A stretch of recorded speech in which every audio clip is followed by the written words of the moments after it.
Boa noite. Bem-vindo a mais um Memorial Casa, a palavra do Senhor chegando até você, e eu tenho uma palavra de Deus para você nesta noite. Aproveita esse momento e envie o link para alguma pessoa conhecida, alguém do seu grupo, e deixa Deus te usar nesse momento para isso. Eu quero começar esse momento, esse culto, adorando a Deus, chamando Ele para fazer parte deste momento, para controlar cada palavra, tudo que vai ser ministrado. Teremos um momento do louvor, então eu quero entregar ao Senhor o controle de todas as coisas, amém? Pai, no nome de Jesus, eu quero te agradecer, louvar e bendizer o teu nome, porque o Senhor é bom. Agradecer porque o Senhor tem nos dado o privilégio de mais uma vez estarmos aqui numa quarta-feira. Ó Deus, eu bem sei que a tua bondade é grande e eu oro para que a palavra a ser ministrada, o louvor, tudo que vai acontecer neste lugar possa tocar o coração dos teus filhos que estão aí. Ó Deus, eu entrego o controle de todas as coisas ao Senhor, com coração grato, no nome de Jesus. Amém. Nós vamos agora ter um tempo de adoração, vamos adorar ao Senhor com os louvores e aproveita este momento e se entrega nos braços do Pai, deixa que Deus vai ministrando ao teu coração, para que quando chegar o momento da palavra, você já esteja com o coração preparado. Amém?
foi feito, antecedeu.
suas linhas de amor. E agora o homem feito eu pode no homem ver a Deus, ter paz, viver, andar e ser. Me fez amigo, e aquele fio que se rompeu da minha alma até a Deus, o sangue santo costurou, Cristo em suas linhas de amor. E agora o homem feito eu pode no homem ver a Deus, ter paz, viver, andar e ser. Me fez amigo em seu verter. Me fez amigo em seu verter.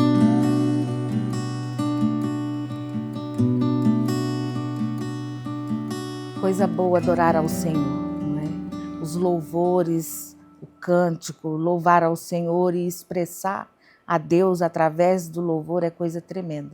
Eu sempre digo que o louvor ele quebra todo o peso, né? Ele vai aplainando, ele vai endireitando o caminho, ele vai trazendo quietude para que quando a gente vai receber a palavra, as coisas já começam a estar preparadas. E neste momento ainda, no momento de adoração, eu quero convidar você a adorar ao Senhor com seus dízimos e ofertas. Deixa que Deus te use nesse tempo. Vai aparecer aí na sua tela, QR Code, você vai ter a oportunidade de estar dizimando, ofertando e também a nossa campanha Legado. Deus tem usado tantas pessoas para abençoar este projeto. Então fique bem à vontade, venha com alegria e faça segundo o teu coração.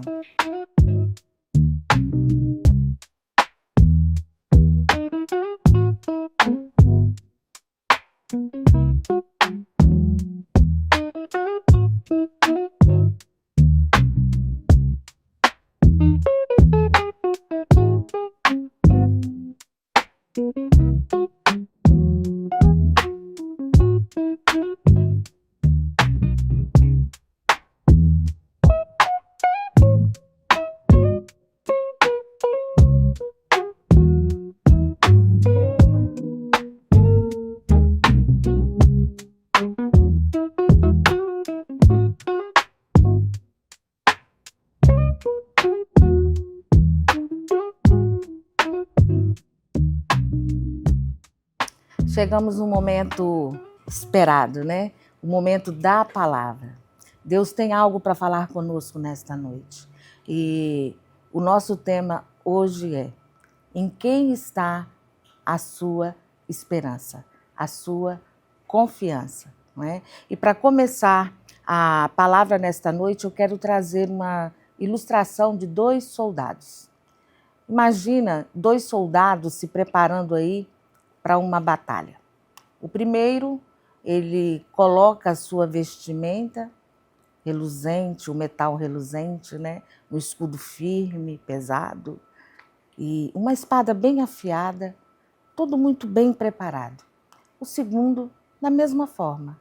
O segundo coloca também a sua armadura, tudo bem preparado, a espada afiada. Mas o primeiro, assim que ele se veste, ele olha para si e diz assim: não tem como perder a batalha. Eu estou tão preparado que não tem como perder. Essa batalha é ganha. O segundo, ele olha para si e num gesto meio preocupado, ele entende a sua pequenez, ele entende a sua impotência, reconhece. Então ele olha para o céu e diz: Deus, eu estou nu, eu não tenho nada aqui. Eu não dou conta de ir para esta batalha. Tudo que eu tenho, humanamente falando, não vai me preservar. Então, por favor, vem comigo, não me deixe aí só, seja a minha força, faça o que precisa ser feito. Amém. Saíram para o campo de batalha. O primeiro, ele se lança naquele campo com o peito erguido e com um sinal de autoconfiança, e começa a se movimentar de um lado para o outro. Já o segundo, ele entra, observa e vai fazendo os mesmos movimentos necessários. Mas acontece que o primeiro não demorou muito, ele começa a manifestar sinais de cansaço, sinais de fraqueza, e ele para, olha para a sua armadura, ele olha para as suas vestes, e visivelmente a gente percebe o quanto estava ficando difícil para aquele primeiro soldado. O segundo também apresenta sinais de cansaço. Ele também demonstra perder as forças. Mas acontece que foram passando as horas e o segundo, que estava também fraco, ele se lembrou que ele estava ali não por conta própria, mas que havia alguém superior, maior, que o garantia. Final de batalha, o primeiro estava ao chão. Acabou, foi aniquilado. O cansaço, a exaustão, ele não deu conta. O segundo também estava ao chão, mas por um breve momento, um pequeno tempo. Quando ele olhou a sua situação, ele lembrou que aquele que o garante estava ali. Então ele se coloca de pé, respira fundo e permanece firme naquele a quem ele decidiu colocar a confiança. Sabe, essa ilustração, ela nos ensina algumas coisas. A vida às vezes, ela se apresenta assim para a gente.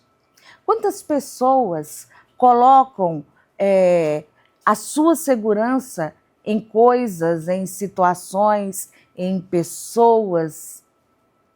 Quantas pessoas colocam a sua segurança e a sua confiança na sabedoria, não é? No dinheiro, na posição?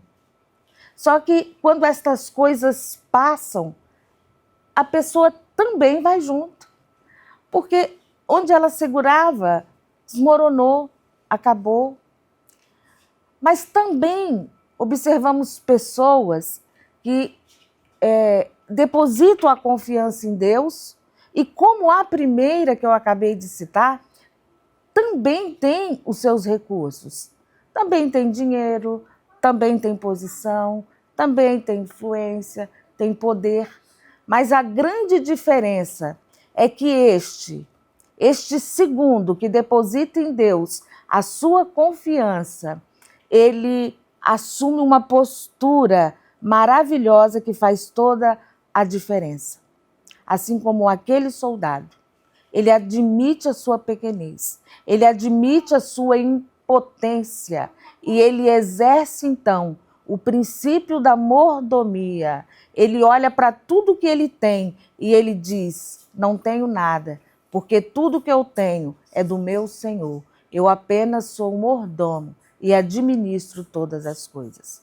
Então, se por alguma razão estas coisas se forem, ele fica firme, porque o coração dele não está naquilo que ele tem. O coração dele e a segurança dele não estão nas circunstâncias, estão no Senhor. Sabe que Davi trouxe no Salmo 20, capítulo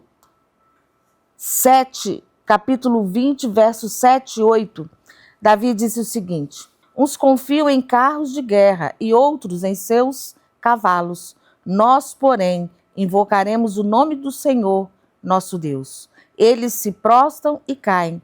Nós, porém, nos levantamos e nos mantemos de pé. Se vocês observam direitinho, na verdade os dois caem. Por que os dois caem? Porque se ele diz que nós que cremos em Deus nos levantamos, então é porque também tropeçamos e caímos. Sabe, a grande questão aqui não tem a ver com os resultados, tem a ver com aquele que nos garante. Então Davi traz esta mensagem usando essa figura de cavalos de guerra, né, e carros para nos trazer esta mensagem maravilhosa. Na época de Davi, o que havia de mais moderno e poderoso em termos de equipamentos de guerra eram esses carros e esses cavalos preparados, né? E Davi, de uma forma bem maravilhosa, ele usa a força do cavalo e a força dos carros para expressar a sua confiança em Deus. Naquele tempo, tanto os reis quanto os generais, quando olhavam para um exército bem preparado, eles estavam muito confiantes. Então, bem natural para eles falar em carros e cavalos e autoconfiança. Por isso que Davi traz isso. Mas o que importa, gente, é a mensagem que vem para a gente hoje. É como se Davi estivesse dizendo, olha só, no dia a dia, realmente nós enfrentamos muitas coisas parecidas. E de uma forma muito sutil, gente. De uma forma sutil porque o controle é uma forma de fugir desta confiança de Deus. Porque a nossa necessidade de controle, ela busca o tempo todo informações. E em nosso tempo, o que tem de sobra é informação. Um povo muito bem informado, né? Então, a informação, ela é um instrumento grandioso para quem gosta de controlar. E a grande questão do controle é que a gente vai ficando especialista em tantas coisas. E aí a gente passa daquele menino que confia no pai para aquele menino que vai crescendo, vai ficando sabido, adquirindo algumas experiências e de uma forma muito sutil a gente começa a se garantir em alguns aspectos, sabe?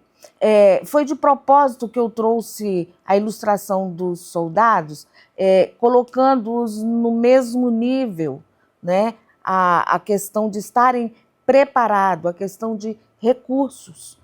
Porque no contexto de Davi, a coisa era o contrário, não é? Havia escassez de recursos. Tudo era muito difícil. E a nossa turma hoje aqui, o nosso tempo, temos muita facilidade para adquirir os recursos. Então, confiar quando eu tenho facilidade de controlar é mais complicado.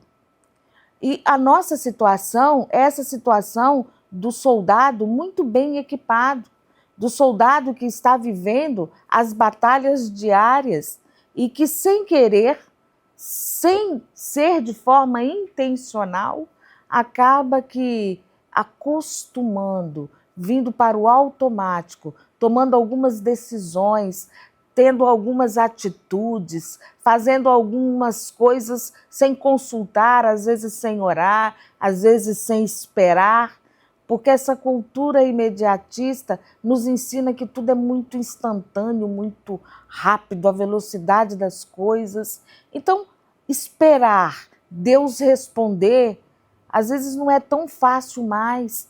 Então, é de uma forma assim muito sutil mesmo que a gente vai passando a confiar, às vezes numa posição, às vezes num recurso, às vezes no dinheiro, às vezes nas conexões, às vezes na nossa influência, e a gente vai lançando mão disso. Isso é ruim? Claro que não.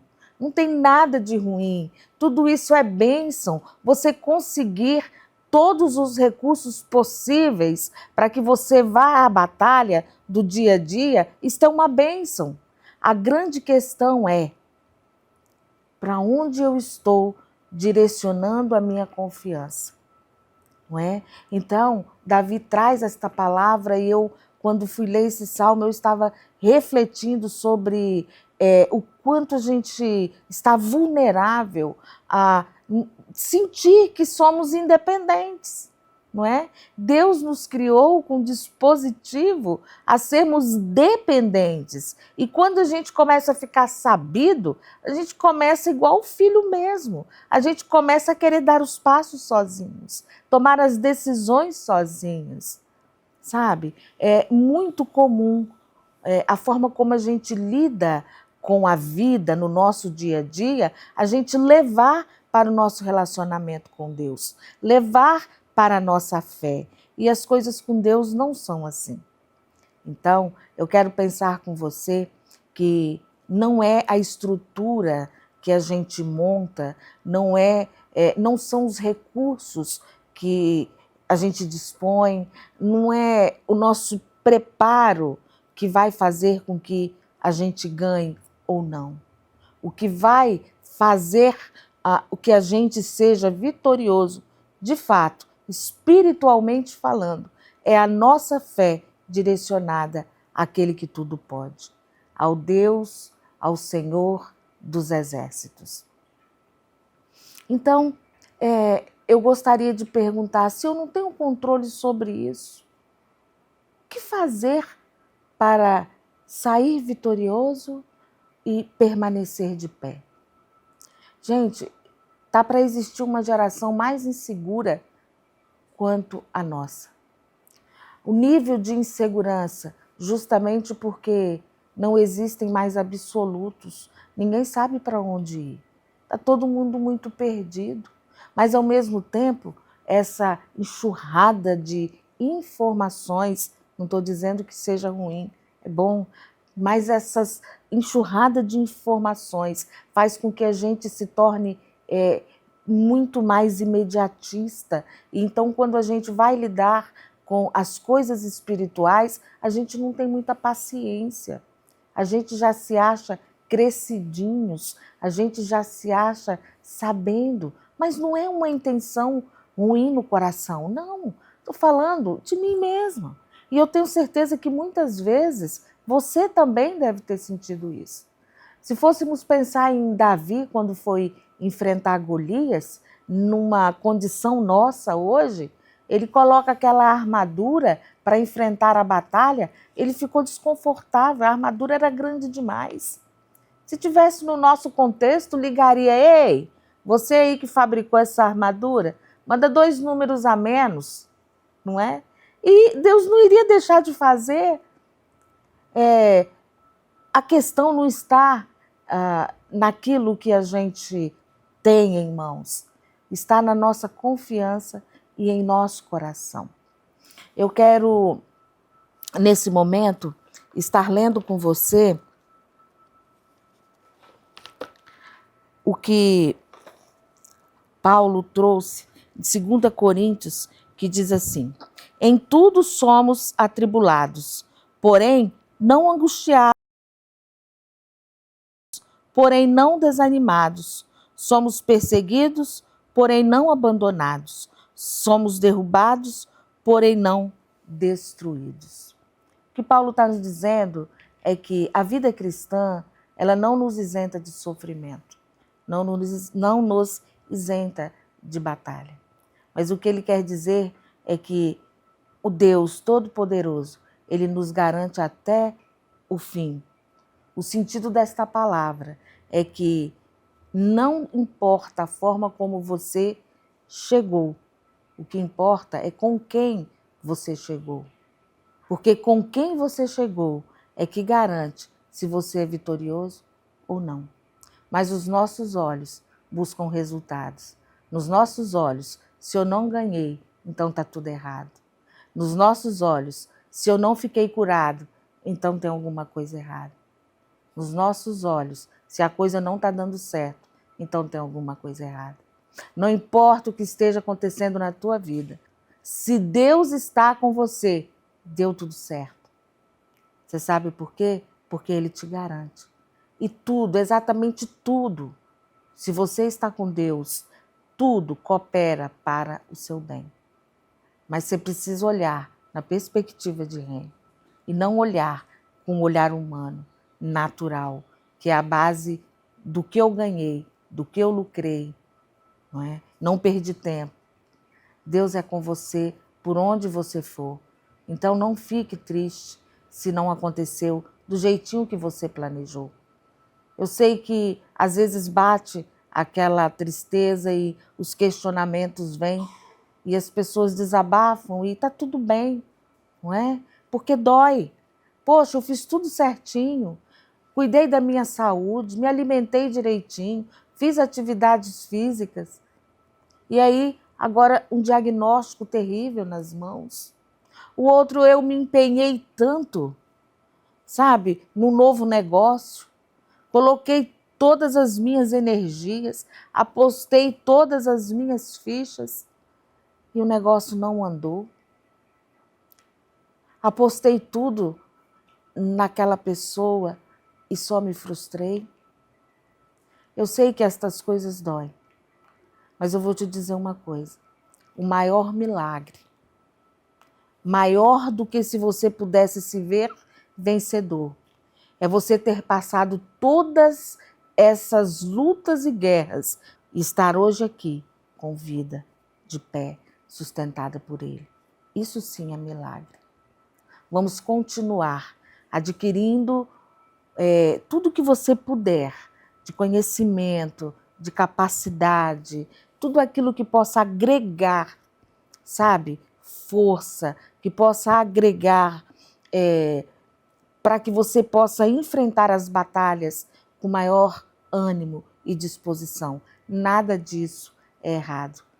Mas, por favor, vamos redirecionar a nossa fé. Vamos olhar para aquele que tudo pode, porque o nosso Deus independe de recursos, independe de resultados. E isso é que pesa o nosso coração. Quando a gente começa a se comparar com o outro, que o outro às vezes nem fez igual eu fiz e ele chegou, ou fizemos iguais e ele chegou. Você chegou porque você é um milagre. Antes de findar, eu quero deixar uma palavra de ânimo para você, que está em Mateus 34, que diz assim: Então o rei dirá aos que estiverem à sua direita: Venham, benditos de meu Pai, venham herdar o reino que está preparado para vocês desde a fundação do mundo. O que eu quero dizer para você é que Jesus vai voltar. Ele vai voltar e vai nos levar com Ele. Então, nesse dia, não tem mais batalha, não tem mais guerra, não tem mais choro, não tem mais dor, não tem mais doença, não tem mais derrota, não tem mais frustração. E tudo começou com Ele, onde Ele começou a cuidar de você quando você ainda era uma substância sem forma no ventre da sua mãe. Desde lá. E Ele vai te levar até aquele momento que você vai estar nas mansões celestiais. E Ele vai dizer, entrem, vinde, amados do meu Pai. Vem, façam morada. Tudo isso aqui está sendo preparado desde a fundação do mundo para você. Então, aquele que desde o início te segurou nas mãos é aquele que vai estar lá no final de todas as coisas. Que Deus possa te abençoar tremendamente. Eu quero orar por você e declarar sobre a tua vida uma bênção no nome de Jesus. Pai querido, eu quero te agradecer porque o Senhor é bom. O Senhor nos ama apesar de nós. O teu cuidado, a tua misericórdia, a tua bondade é maravilhosa e grandiosa. Senhor, eu quero entregar as nossas vidas em tuas mãos. Nos ajuda a redirecionar a nossa fé. Nos ajuda a nos avaliarmos e ver se de fato a nossa confiança está sendo colocada em Ti, ou se de fato estamos vacilando muitas vezes a nossa fé e confiança. Sonda o nosso coração. Vê, ó Deus, o que há de mal em nós e guia-nos pelo caminho reto, o caminho da salvação, o caminho da libertação e nos conduz em tudo.